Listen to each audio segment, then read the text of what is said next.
क्या गैस की दवाइयों से न्यूरोलॉजिकल बीमारियां भी बन सकती हैं? सुनने में आपको बहुत अटपटा लग सकता है, परंतु ये सच है। फ्रेंड्स, मैं हूं आपकी neurologist doctor Sushma Sharma, neurologist at Marengo Asia hospital Faridabad, और आज मैं आपसे बात कर रही हूं ड्रग इंड्यूस्ड पार्किंसोनिज्म के बारे में। पार्किंसोनिज्म एक ऐसी बीमारी होती है जिसमें कि बॉडी स्लो हो जाती है, शरीर में कंपन आ जाता है, हर काम व्यक्ति धीमे धीमे करता है, चेहरे के एक्सप्रेशंस कम हो जाते हैं।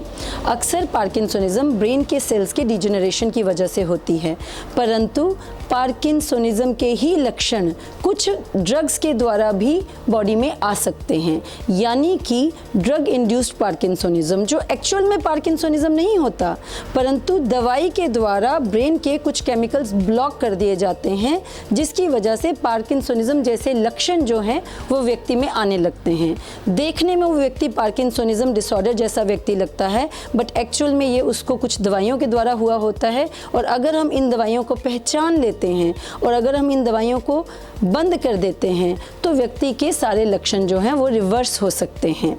कौन सी दवाइयां हैं जो ऐसा कर सकती हैं? कुछ बड़ी कॉमनली पाई जाने वाली गैस की दवाइयों से ऐसा हो सकता है, कुछ हार्ट के लिए दी जाने वाली दवाइयों से ऐसा हो सकता है, कुछ मानसिक रोगों के लिए दी जाने वाली दवाइयों से ऐसा हो सकता है।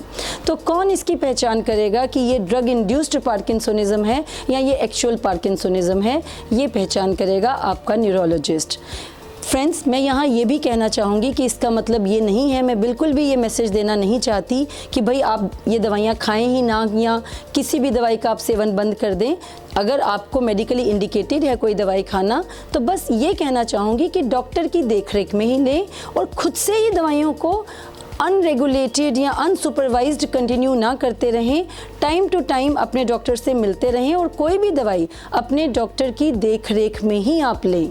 और अगर पार्किंसोनिज्म जैसे लक्षण आते हैं तो ज़रूर न्यूरोलॉजिस्ट से मिलें, जो आपकी ड्रग हिस्ट्री को भी रिव्यू करेंगे और देखेंगे कि कहीं ये ड्रग इंड्यूस्ड पार्किंसोनिज्म तो नहीं। As a neurologist and as a parkinsonism specialist, I would urge that if you, अगर आपको शरीर में कुछ स्लोनेस हो रही है, कंपन हो रहा है, बॉडी आगे को झुक रही है, सारी मूवमेंट्स आपकी स्लो हो रही हैं, तो ज़रूर आप न्यूरोलॉजिस्ट से मिलें और अपनी समस्या का निदान पाएँ। धन्यवाद।